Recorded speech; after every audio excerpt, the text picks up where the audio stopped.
पिछली वीडियो में हमने बात की नेताजी के खोए ट्रेजर के बारे में और कैसे टाइम टू टाइम उसको गायब करने के आरोप 4-5 लोगों के आसपास घूमते रहे। अगर आपने इस वीडियो का पहला पार्ट नहीं देखा है तो डिस्क्रिप्शन में लिंक है, पहले आप वो वीडियो पूरा देखें और उसके बाद इस वीडियो को देखना शुरू करें।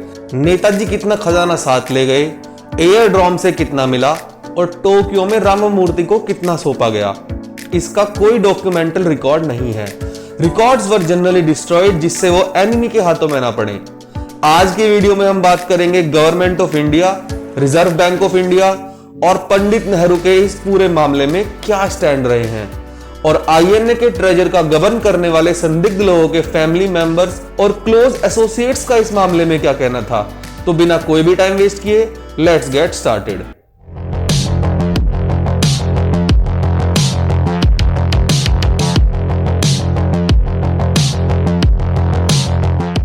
पंडित नेहरू ने विदेश सचिव सुबिमल दत्त को लिखा कि एस.ए. अय्यर ने उनसे एक इंक्वायरी रिपोर्ट लेकर मीटिंग की थी।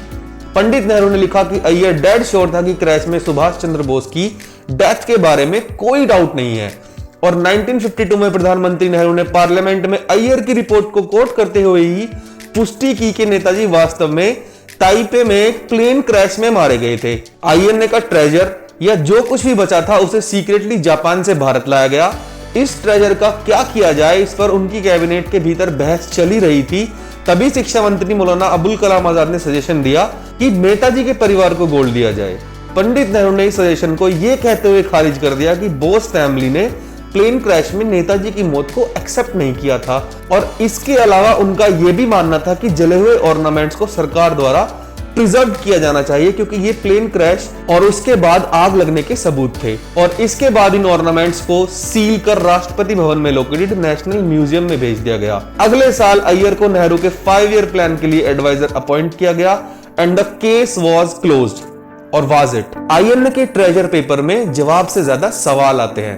प्रधानमंत्री नेहरू मोस्टली आईएनए मामलों पर लूप पर ही रहे और आईएनए ट्रेजर पर पंडित नेहरू की चुप्पी चौंकाने वाली थी, खासकर जब 1956 में नेताजी के लापता होने की जांच के लिए उनके द्वारा बनाई गई शाहनवाज कमेटी ने भी ट्रेजर इंक्वायरी की रिकमेंडेशन की थी।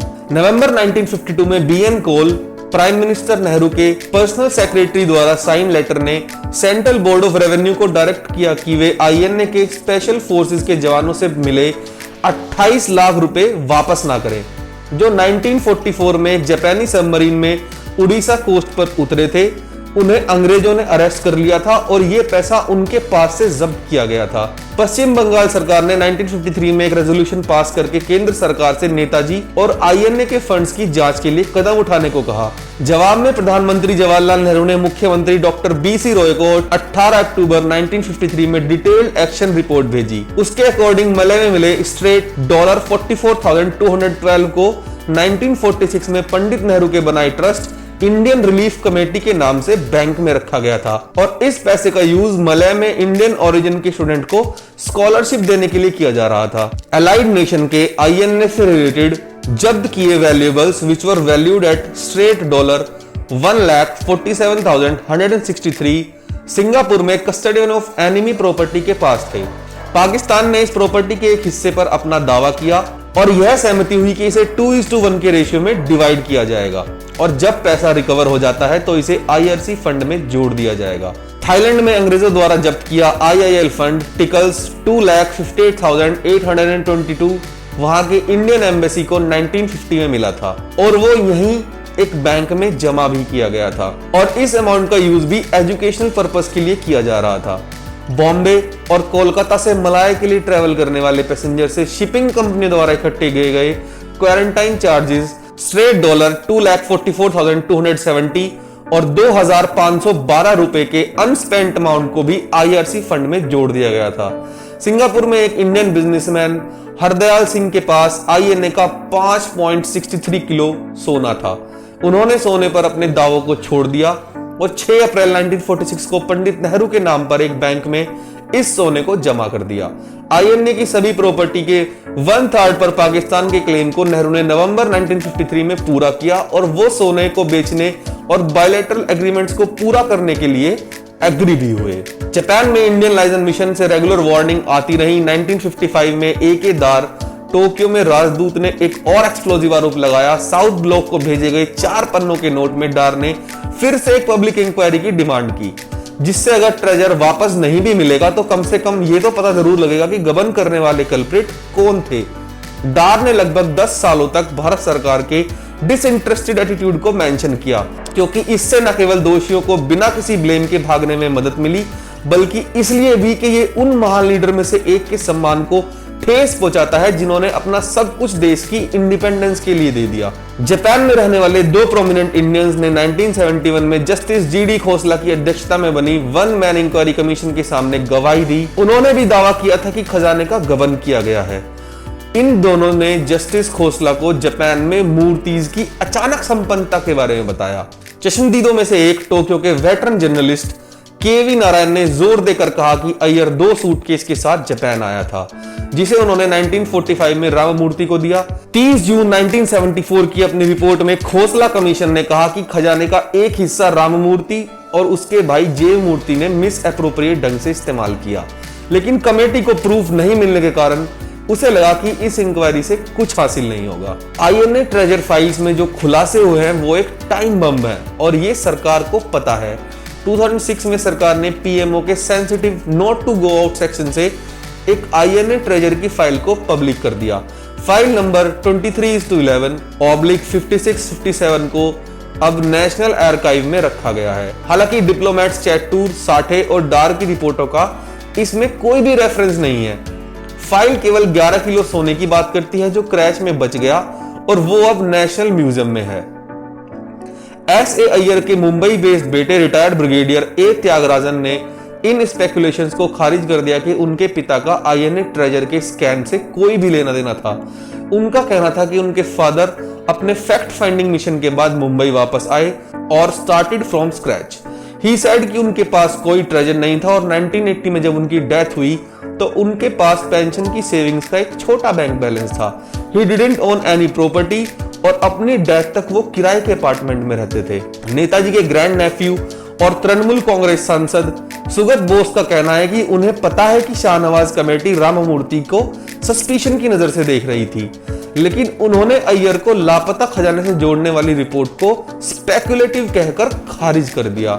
ही सेज कि मैं बिना किसी पक्के प्रूफ के किसी के ऊपर कोई भी आरोप लगाने के बारे में बहुत ज्यादा केयरफुल हूं। जे मूर्ति के बेटे आनंद जे मूर्ति, जो टोक्यो में रेस्टोरेंट की एक चेन चलाते हैं, फाइलों में लगे आरोपों से हैरान है। ही रिमेंबर बीइंग टोल्ड कि जब नेताजी की एशेज और उनका मोल्टन लगेज जापानी मिलिट्री टोक्यो से लेकर आई और वो सब राममूर्ति को दिया तो उन्होंने अय्यर और हबीबुर रहमान को वो सामान सौंप दिया और एशेज को अलाइड फोर्स से छुपाकर एक बुद्धिस्ट टेंपल में ले गए। आईएनए के ट्रेजर का यह हिस्सा सीक्रेटली दिल्ली ट्रांसफर कर दिया गया था।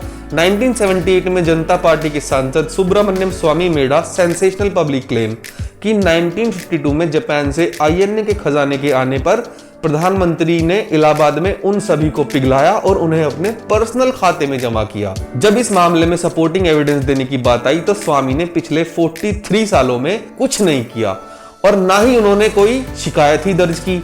हालांकि प्राइम मिनिस्टर मोरारजी देसाई को लिखे एक लेटर में उन्होंने खजाने के डिसअपीयरेंस और भारत में इसके ट्रांसफर की जांच की मांग जरूर की थी। देसाई ने उस साल बाद में संसद में एक बयान दिया कि ट्रेजर का एक हिस्सा वास्तव में भारत को ट्रांसफर कर दिया गया। विदेश मंत्रालय ने देसाई के पीएमओ को दी एक रिपोर्ट में नेताजी की अंतिम यात्रा से लेकर ट्रेजर के एक हिस्से के भारत आने तक मामले के सभी फैक्ट्स का समअप दिया था। इस मामले में विसल ब्लोअर चैटूर का रोल और अय्यर और राममूर्ति का क्वेश्चनेबल कंडक्ट शामिल था। हालांकि मोरारजी देसाई सरकार ने जांच के आदेश नहीं दिए और आईएनए ट्रेजर के मामले को जल्द ही भुला दिया गया। आईएनए खजाने के लास्ट क्लेमेंट में से एक की 2012 में डेथ हो गई। रंगून के बिजनेसमैन और वीके चेलियानादर के बेटे ने गवर्नमेंट को पेटिशन भेजी फॉर 42 करोड़ रुपीस और 2800 गोल्ड कॉइन्स के बारे में, जो उनके फादर ने 1944 में रंगून में आजाद हिंद बैंक में जमा किए थे। उनके दामाद केकेपी कामराज कहते हैं, 2011 में आरबीआई के ऑफिशियल्स ने नादर से कहा कि उनका आईएनए के खजाने से कोई लेना देना नहीं है और उन्होंने इस मामले को बंद मान लिया है। सुभाष चंद्र बोस के बारे में सभी थ्योरीज को दूर करने और आईएनए ट्रेजर के गायब होने जैसी मिस्ट्रीज को सॉल्व करने के लिए सभी गवर्नमेंट फाइलों का डीक्लासिफिकेशन करना जरूरी है। 2016 में कलकत्ता हाई कोर्ट में एक PIL WP 672 ऑफ 2016 फाइल की गई थी, जिसे सेंट्रल गवर्नमेंट को आईएनए की प्रॉपर्टी पर टेक ओवर का ऑर्डर देने के लिए फाइल किया गया था। And this petition was disposed of on 10 January 2020।